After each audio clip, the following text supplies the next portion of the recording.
se perguntou como a coroa portuguesa se organizava politicamente?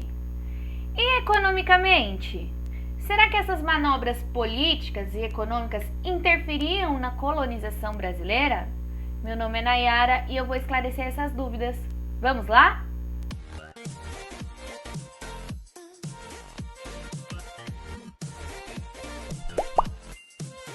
Bom, galera, antes da gente começar a falar sobre as questões políticas e econômicas de Portugal, que culminaram na colonização de diversas regiões do planeta, inclusive o Brasil, acho muito válido eu relembrar vocês que eu já tenho um vídeo onde eu explico as motivações que levaram Portugal a investir nas grandes navegações.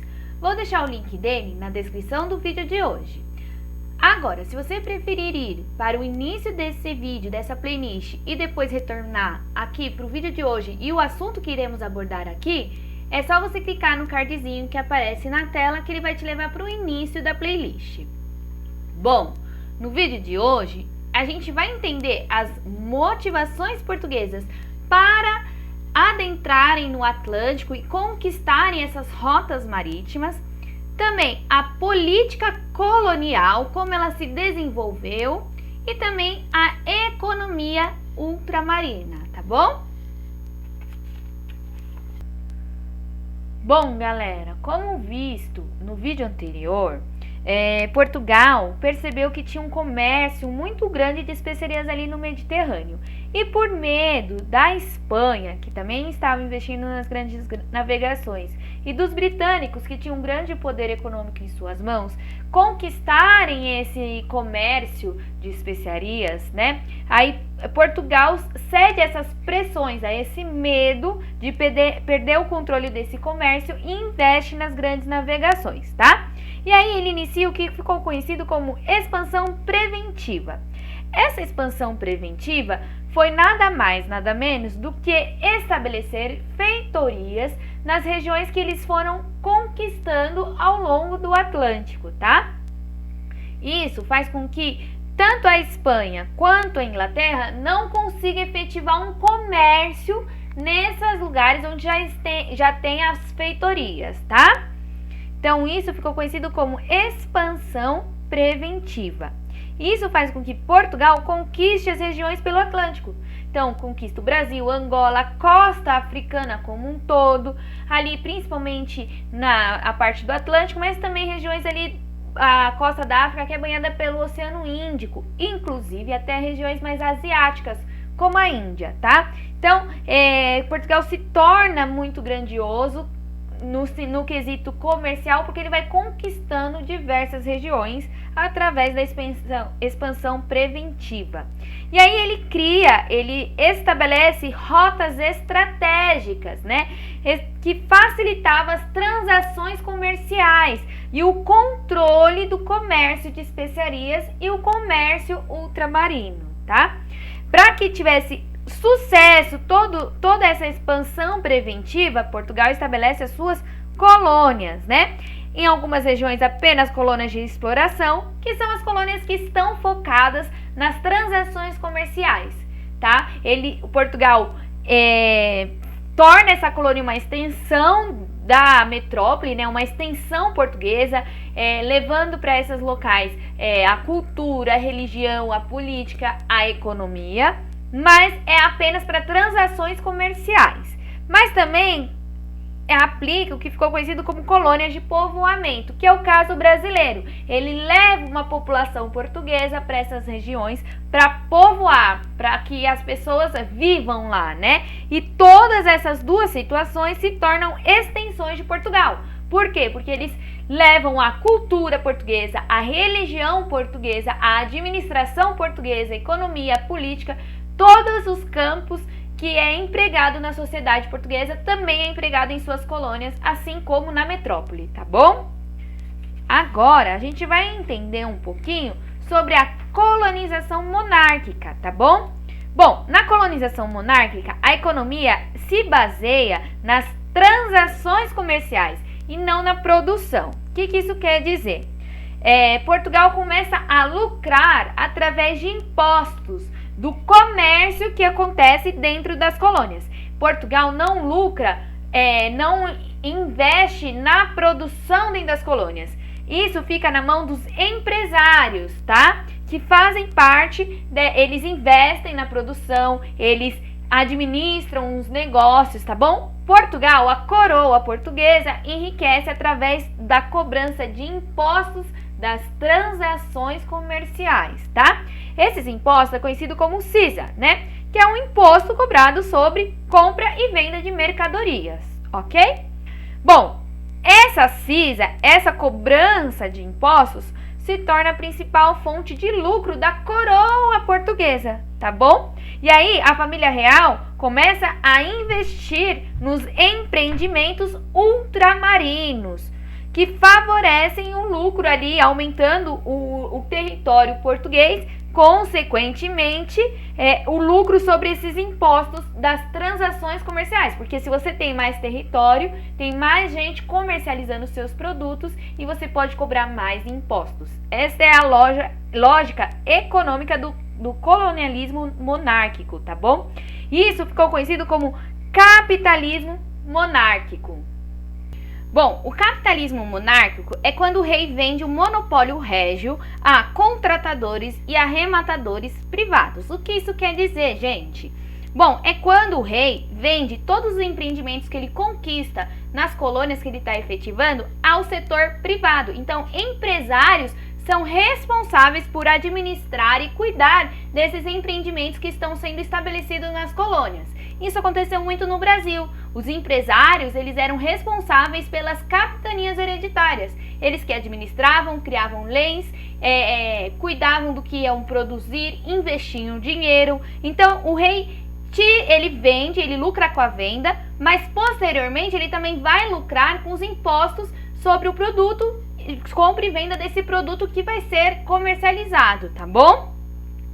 Outra medida importante para efetivar o capitalismo monárquico é a evangelização de pagãos.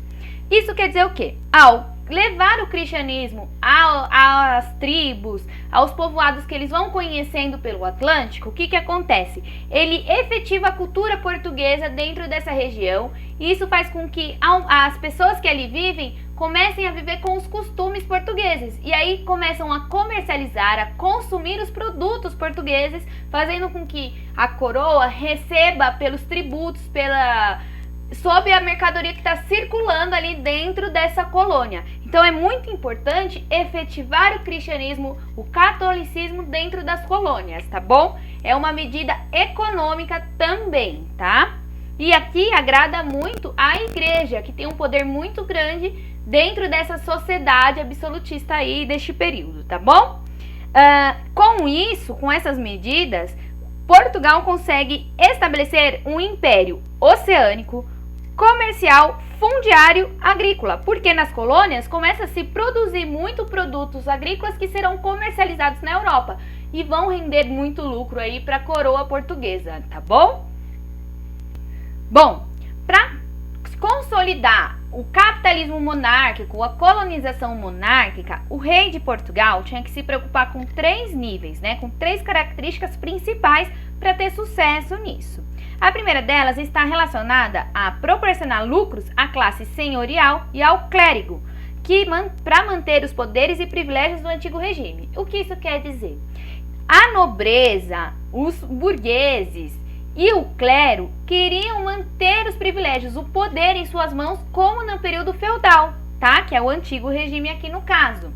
Para isso, o rei de Portugal tem que sempre estar negociando entre essas partes, para eles também estarem lucrando e se manter ali no patamar de privilégio que eles tinham, tá? Então o rei de Portugal se preocupa muito com essa questão. Não queria bater de frente com essas classes, tá bom? O segundo nível está relacionado à relação que ele estabelecia entre as metrópoles e as colônias. Como eu já disse, existiam 2 tipos de colonização. A colonização de exploração, que no caso de Portugal se efetivou muito bem na região asiática, né? Ali na Índia, em algumas regiões ali, que era mais um entreposto comercial, né? Trocas comerciais. E é também a colônia de povoamento, que é quando o rei de Portugal envia a população portuguesa para essas regiões e aí efetiva uma colonização de extensão do seu território, levando a cultura, a religião, a política e tudo mais, tá? As duas questões fazem com que a metrópole, no caso de Portugal, lucre muito com os impostos, com as transações comerciais, tá? Então o rei de Portugal também tenta estabelecer uma relação muito saudável entre a metrópole e as colônias. Outro ponto importante da gente lembrar aqui é a questão da segurança. Durante o período das grandes navegações, houveram diversos conflitos, guerras propriamente ditas, entre algumas regiões por conquista de território, entre portugueses, espanhóis, holandeses e portugueses. E aí, quando a metrópole, quando Portugal quer colonizar uma região, ela tem que fornecer segurança para esse povo que está indo lá colonizar, tá? Então, é uma medida que ele também investe muito para ter essa relação de segurança. E aí, quem está morando na metrópole sempre está ligado, agradecido, vamos dizer assim, uma dívida de gratidão, vamos dizer assim, para com a metrópole. Então, cria-se um laço, uma aliança muito forte aí, tá? O terceiro nível está relacionado às alianças que Portugal estabelece com a Inglaterra. Essas alianças estão relacionadas à questão da segurança, porque a Inglaterra tem uma tática militar muito melhor que Portugal. E pela parte da Inglaterra é muito interessante, por quê? Porque a Inglaterra ela não tem o poderio que Portugal tem sobre o Atlântico, né? Então ela quer ter uma livre circulação comercial nas regiões que Portugal está colonizando, para poder efetivar transações comerciais também e lucrar. Então é muito interessante para a Inglaterra estabelecer essas alianças. Devido a essas alianças, Portugal perde as colônias asiáticas, como a Índia, por exemplo, para a Inglaterra, mas ganha todo o Atlântico, toda a costa atlântica africana e também a América Portuguesa, tá? Devido a essa segurança que a Inglaterra traz para Portugal. Agora, vamos entender um pouquinho como se deu a colônia brasileira nessas questões econômicas, tá? Primeiro ponto que a gente tem que entender é que o Brasil, a colônia brasileira, né, vamos dizer assim, ela tem uma extensão geográfica gigantesca, ela é quase continental, tá? Isso faz com que as regiões não conversem muito bem, tá? No quesito econômico e político, fazendo com que o Brasil fique muito mais próximo de Portugal do que das regiões mais do interior ali, como a Amazônia, Mato Grosso, atual Amazonas, atual Mato Grosso. Então faz com que existam umas relações comerciais muito mais próximas com Angola do que com o próprio Brasil, né? O litoral brasileiro fica muito mais próximo de Angola no quesito econômico. E aí o que acontece? Essas regiões que estão localizadas mais no interior do território defende um governo próprio, separado do governo geral, fazendo com que há muitos conflitos ali dentro da colônia neste período, porque o litoral brasileiro está progredindo economicamente, enquanto o interior não, tá? Eles começam a perceber essa diferença do governo português, né, do governo da coroa portuguesa com relação ao território, dando mais privilégios para o litoral do que para o interior. E aí faz com que não há uma integração econômica dentro desse território. Eles acreditavam, inclusive, que o Brasil era um território insular, que era uma ilha muito grande, que eles não iriam conseguir ter o controle sobre todo esse território, tá bom? Esse cenário muda um pouco depois do descobrimento das jazidas de ouro em Minas Gerais, que aí o governo, a coroa, né, portuguesa, começa a investir no interior do território brasileiro, tá bom? Bom, galera, eu vou voltar a falar sobre o período colonial brasileiro. Tem muitas características ainda que tem que ser discutida e apresentada a vocês, mas eu deixo como indicação de filme o filme Desmundo. Ele mostra um pouquinho como era organizada a população dentro do território brasileiro, tá? Quem estava vindo para o Brasil, como foi feito esse povoamento ali dentro do território brasileiro. Ele é muito interessante, ele é uma produção brasileira, eu super recomendo. E para produzir esse vídeo hoje, eu usei como texto base A Economia Política dos Descobrimentos, de Luiz Felipe Alencastro. Vou deixar a bibliografia na descrição do vídeo. Junto com ele eu vou deixar o trailer do filme Desmundo e também o link do primeiro vídeo onde eu falo sobre a colônia brasileira. Se você gostou, deixa seu like, compartilha, comenta, porque dessa forma você ajuda a aumentar a visibilidade do canal e assim outras pessoas têm acesso a esse conteúdo aqui, tá bom? Não se esqueça de se inscrever no canal para continuar acompanhando as novidades que eu irei estar postando, tá bom? Muito obrigada!